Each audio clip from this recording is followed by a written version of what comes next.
আসসালামু আলাইকুম রহমতুল্লাহি অবরাকাতু। সম্মানিত দর্শক শ্রোতা, দিনদার ইমানদার ভাই এবং বোনেরা, আজকে আমরা একটি গুরুত্বপূর্ণ বিষয় জানব ইনশাআল্লাহ।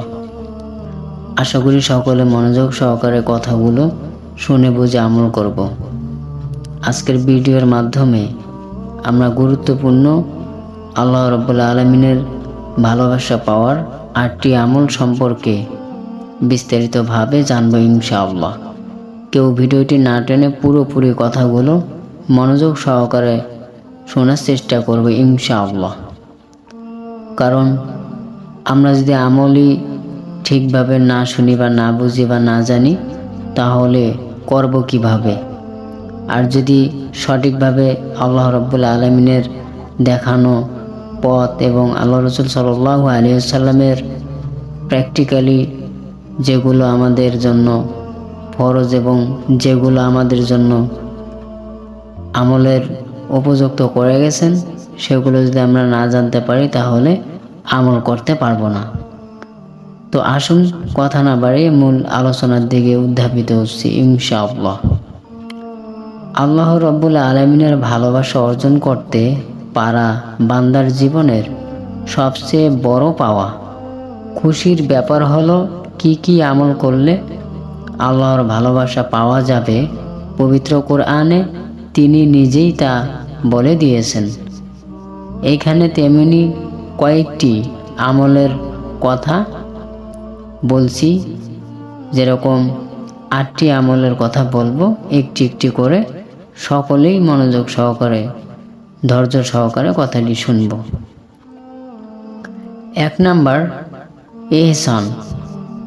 শরীয়তের পরিভাষায় ইহসানের 2টি অর্থ আছে। 1, যথাযথভাবে আল্লাহর ইবাদত করা, এবং 2, অন্যের প্রতি অনুগ্রহ করা। প্রথম অর্থ সম্পর্কে হাদিসে বর্ণিত হয়েছে, ইহসান হলো তুমি এমনভাবে আল্লাহর ইবাদত করবে যেন তাকে দেখতে পাচ্ছ। তা সম্ভব না হলে এমন অনুভূতি নিয়ে ইবাদত করবে যেন তিনি তোমাকে দেখছেন। বুখারী ও মুসলিম শরীফ। দ্বিতীয়ত অর্থে পবিত্র কোরআনে ইরশাদ হয়েছে, অনুগ্রহ করো যেমন আল্লাহ তোমার প্রতি অনুগ্রহ করেছেন। সূরা কাসাস আয়াত 77। উল্লেখিত উভয় অর্থে ইহসান অবলম্বনকারীদের ভালোবাসার ঘোষণা দিয়েছেন স্বয়ং আল্লাহ তাআলা। ইরশাদ হয়েছে, নিশ্চয়ই আল্লাহ ইহসান অবলম্বনকারীদের ভালোবাসেন। সূরা বাকারা আয়াত 195, সূরা আলে ইমরান 134 ও 148, এবং সূরা মাইদা 13 ও 93 নাম্বার আয়াত। 2 নাম্বার, তাকওয়া।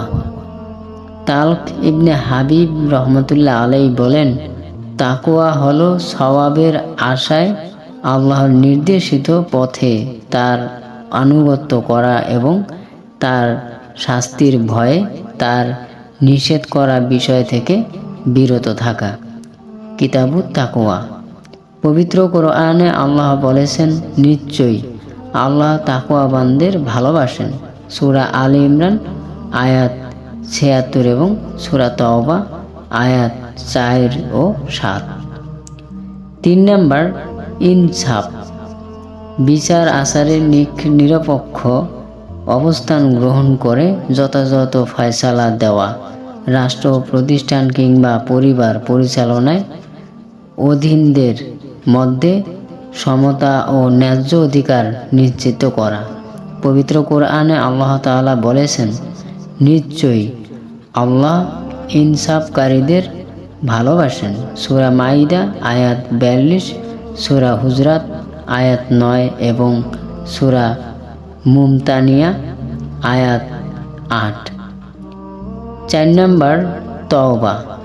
তওবা হলো কৃত গুনাহের প্রতি অনুতপ্ত হয়ে আল্লাহর কাছে ক্ষমা চাওয়া এবং ভবিষ্যতে পুনরাবৃত্তি না করার দৃঢ় সংকল্প করা। তওবা মানুষকে পাপের পশকিলতা থেকে পরিচ্ছন্ন করে দেয়। আল্লাহ তাআলা বলেন, নিশ্চয়ই আল্লাহ তওবাকারীদের ভালোবাসেন। সূরা বাকারা আয়াত 222। 5 নাম্বার, পবিত্রতা। অন্তরকে হিংসা, বিদ্বেষ, অহংকার ইত্যাদি আর্থিক পশকিলতা থেকে মুক্ত রাখা এবং শরীর, কাপড় চোপড়, বাড়িঘর, কর্মস্থল ইত্যাদি যাবতীয় বাহ্যিক ময়লা থেকে পরিচ্ছন্ন রাখার নাম পবিত্রতা। পবিত্র কোরআনে ইরশাদ হয়েছে, আল্লাহর পবিত্রতা অবলম্বনকারীদের ভালোবাসেন। সূরা তাওবা আয়াত 108। 6 নাম্বার, সবর।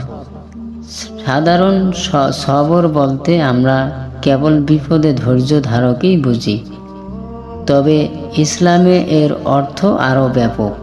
ইসলামে সবর বলতে ইবাদতের ওপর অবিচল থাকা, গুনাহ থেকে বিরত থাকা এবং বিপদ আপদে অস্থির না হওয়াকে বোঝায়।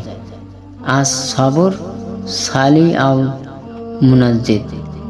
এই ব্যাপক অর্থে যারা সবর করেন আল্লাহ তাদের ভালোবাসেন।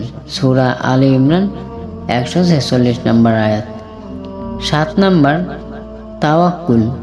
বাহ্যিক উপায় অবলম্বন করার পর বিপদ দূর করা ও কল্যাণ লাভের ব্যাপারে আল্লাহর প্রতি গভীর আস্থা ও বিশ্বাস রাখার নাম তাওয়াক্কুল। বাহ্যিক উপায় অবলম্বন না করে কেবল আল্লাহর ওপর ভরসা করার নাম তাওয়াক্কুল নয়। এক সাহাবী দূর থেকে রাসূলুল্লাহ সাল্লাল্লাহু আলাইহি সাল্লামের সঙ্গে দেখা করতে আসেন। তিনি নিজের বাহন কোথাও না বেঁধে রসুলের কাছে এসে রাসূলুল্লাহ সাল্লাল্লাহু আলাইহি সাল্লাম তাকে বাহনের ব্যাপারে জিজ্ঞেস করলে তিনি বললেন, আল্লাহর উপর তাওয়াক্কুল করে ছেড়ে এসেছি। রাসূলুল্লাহ সাল্লাল্লাহু আলাইহি সাল্লাম বললেন, বরং তুমি সেটি কোনো কিছুর সঙ্গে বেঁধে রেখো, এরপর আল্লাহর ওপর তাওয়াক্কুল করো। ইবনে হিব্বান। পবিত্র কোরআনে ইরশাদ হয়েছে, নিশ্চয়ই আল্লাহ তাওয়াক্কুল অবলম্বনকারীদের ভালোবাসেন। সূরা আলী ইমরান আয়াত 159। এবং 8 নাম্বার আমলটি হলো সত্য ও ন্যায়ের জন্য সংগ্রাম। আল্লাহ তাআলা বলেন, যারা আল্লাহর পথে সারিবদ্ধভাবে সুদীর্ঘ পাঁচিলের মতো লড়াই সংগ্রাম করে আল্লাহ তাদের ভালোবাসেন। সূরা সফ আয়াত 4। সম্মানিত দর্শক শ্রোতা, দিনদার ইমানদার ভাই এবং বোনেরা, আমরা এতক্ষণ ধরে আল্লাহ রাব্বুল আলামিনের সবচেয়ে পছন্দের 5টি আমলের বিষয় জানলাম। 5টি এবং আর 3টি 8টি, সকলে একটি হলেও আমল করার তৌফিক আল্লাহ রাব্বুল আলামিনের কাছে চেয়ে নিব। কারণ আল্লাহ রাব্বুল আলামিন যদি তৌফিক না দেন তাহলে আমরা এই আমলের দিকে অগ্রসর হতে পারবো না। যদি আল্লাহ রাব্বুল আলামিন তৌফিক এবং সঠিক পন্থায় হেদায়েত দান করেন তাহলে আমাদের জন্য এগুলো অনেক সহজ হয়ে যাবে। কথাগুলো মনোযোগ সহকারে শুনে বুঝে আমল করার তৌফিক আল্লাহ রাব্বুল আলামিন আমাদের সকলকে দান করুন। চ্যানেলটিতে নতুন হয়ে থাকলে চ্যানেল সাবস্ক্রাইব করে রাখবেন। ভিডিওটি ভালো লাগলে একটি লাইক দিবেন। সকলে ভালো থাকুন, সুস্থ থাকুন। আসসালামু আলাইকুম ওয়া রাহমাতুল্লাহি ওয়া বারাকাতুহু।